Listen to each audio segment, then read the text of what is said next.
Have you made up your mind on what you'd like to do for as far as action? I sort of made up my mind, too. I mean, I can't tell you what it would be, but I sort of made it.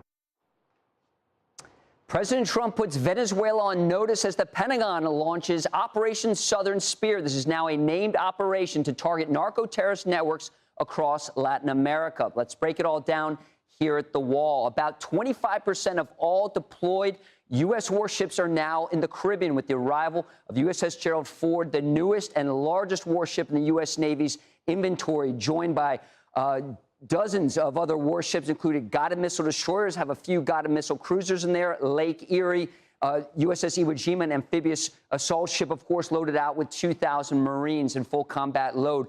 All taking place, of course, just here off the coast of Venezuela. And don't forget, we have B-52 bombers from Barksdale Air Force Base in Louisiana. We have fifth-generation F-35 fighter jets in Roosevelt Roads, Puerto Rico over here. That's an old Navy base that has been shuttered for many years, now back. And, of course, all this to combat the narco-terrorists that have been smuggling drugs across the Caribbean. And there's been 20 strikes against these suspected drug smuggling vessels, killing dozens. And right here, you also see the oilers have arrived here as well. Of course, when the USS Gerald Ford arrives, it's the newest aircraft carrier. You have to refuel that. Of course, it has 2 nuclear power plants on board that aircraft carrier, but you have to refuel the jet aircraft. And in addition to the bombers, of course, you have the Marines, you have the F-35s. We talked about that in Puerto Rico. Again, about a quarter of all U.S. Navy warships deployed in the world right now are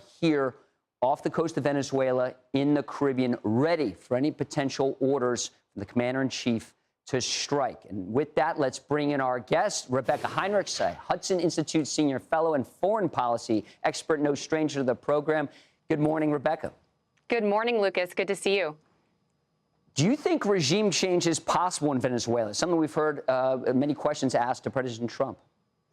Well, I think that President Trump and Secretary of State Marco Rubio has been pretty clear that this is really to pressure the regime to stop sending drugs, that the Maduro regime is a narco-terrorist organization. It allows its territory to be used for the shipment of drugs, trafficking. And so that is the primary reason that has been given. But as you point out, Lucas, that's a lot of firepower in the region. And so I think really it's an enormous effort to pressure Maduro to stop this narco-terrorism. But also, I think it also is to perhaps incentivize some of the military around Maduro, potentially to pressure Maduro to leave, to maybe encourage Maduro to leave on his own. I'm very skeptical that he will. I'm also very skeptical, Lucas, that the United States is going to go forward with what would amount to the necessary force needed for regime change to something more peaceful in the region. One of the things we talked about with all these warships in the Ford strike group, of course, the guided missile destroyers and some of the cruisers that are out there, of course, they're armed with dozens of Tomahawk cruise missiles. If President Trump were to order some kind of strikes on Venezuela, what would the target set look like, Rebecca? And should force be necessary, would you be recommending strikes against the Maduro regime inside Venezuela? Well, President Trump's administration has been really pretty close, keeping its cards close to its vest about what some of the intelligence they have and what they're actually looking at inside Venezuela. So I wouldn't be able to give advice, but I would say that if there are strikes, I would speculate that those strikes would be against the cartels, drugs specifically, not targets that would threaten the Maduro regime proper. The reason for that, Lucas, is that the Maduro regime is obviously militarily inferior to the United States, but it's also backed by the Russians and the Chinese and the Cubans. And we learned this back in 2019 when the Russians sent forces into Venezuela to kind of back Maduro and to intimidate the United States. So I think it would be a mess for the United States to get involved in regime change specifically because it would take a lot of U.S. power to get opposition forces that we want, the pro-democracy people in power in Venezuela. So I think this is more intimidation, Lucas, and then also the strikes would be against the cartel organizations and the cocaine operations that is ongoing in Venezuela. And one of the assets not listed on the board, of course, are Reaper drones. That's what's been carrying out the vast majority of those strikes on those drug boats. Let's look ahead, Rebecca, to this week when President Trump hosts the Saudi Crown Prince Mohammed bin Salman. What are you looking to come out of these meetings? Well, obviously, the big goal here would be is if you had progress towards Saudi normalization with Israel, adding the Saudi government to the Abraham Accords. How likely is that to happen?